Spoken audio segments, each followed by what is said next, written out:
Hello! The concept we will be talking about today is Fermat's little theorem. This theorem requires some knowledge of modular arithmetics, but today we'll use a different approach to introduce it. Now I'll show you the small story of this theorem, but first of all, we have to assume that all prime numbers don't have any children. That means they don't have any divisors. And all other numbers, which are composite numbers, they have several children. For example, 10 has children 2 and 5, but 13 is a prime and it doesn't have any children. The number itself and the number 1 are not considered as children because 13 can't be its own child and the parents at the same time. And 1 is everyone's child, it's universal child. But in mathematics, everyone's child is no one's child. So one other concept we have to know for this story is co-prime numbers. Co-prime numbers are numbers that have 1 as their greatest common child. That means that they don't share any common children. For example, 4 and 14 are not co-primes because 4's child is 2 and 14's child is also 2. But for example, 2 and 9 are co-primes because they don't have any same children. So this was all we have to know. So now we can start. Once upon a time, there lived numbers like 1, 2, 3, 4, 5, and etc. Some of them were prime numbers like 2, 3, and 5. They didn't have any children. But 4 had a child 2 and 6 had children 2 and 3. 1 was everyone's child. It was a universal child. And 0 was everyone's parent, so it was a happy parent. However, not all of the numbers were happy. 15 had already children 5 and 3, but now it also wanted to have some other prime children like 7, 11, 13, 17, and 19. The number 10 had already children 2 and 5, but now it also wanted to have children like 3, 7, and 11. The number 9 had already child 3, but now it also wanted to have children like 10, 13, and 17. 14 had children 7 and 2, and now it wanted to have 10, 15, and 14. The number 25 had a child 5.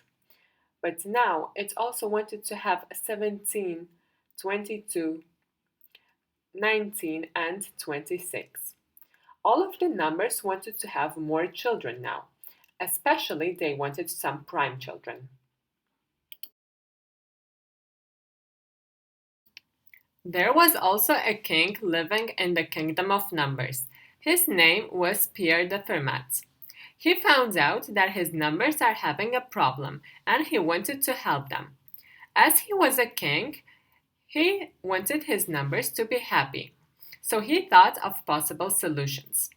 He wanted to categorize his numbers into 2 groups and decided that all parents who want prime children will be denoted as A's and all prime children will be denoted as B's. The king thought about these problems for days and nights, and he finally decided to explore the remainders of the numbers.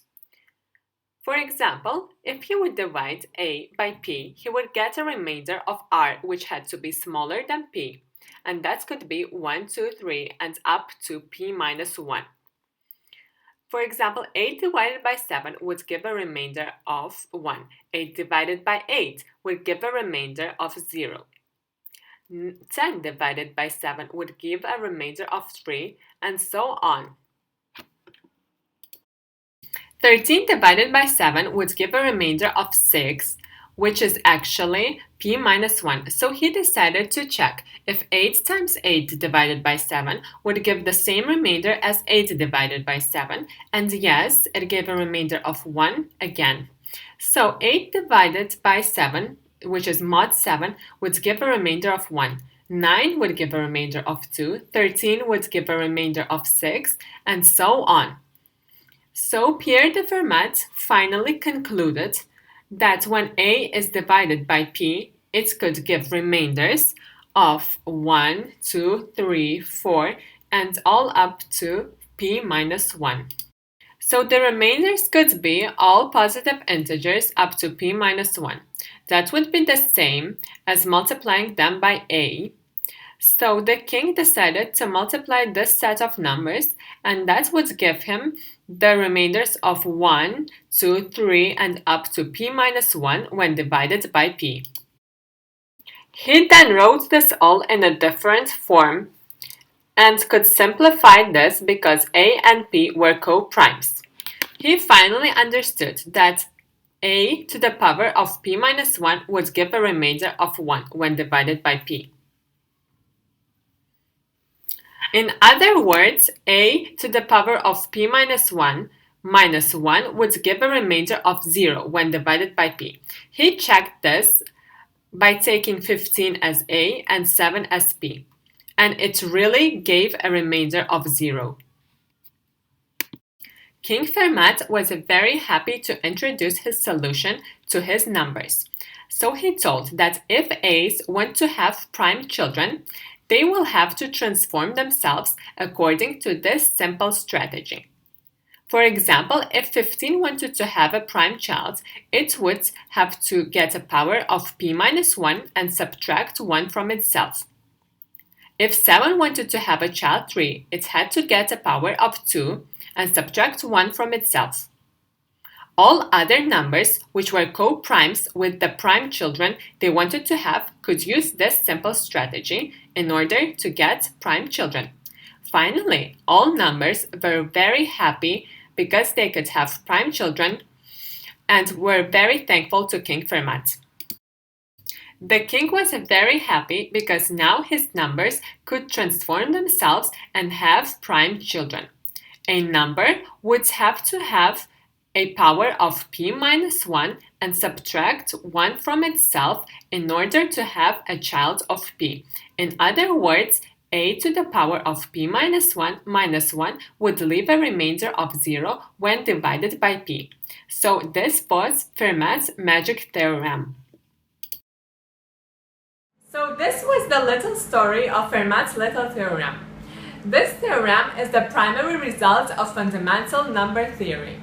In modern life, it is used in cryptographic systems and in problems where remainders play an important role. So this was all. Thank you.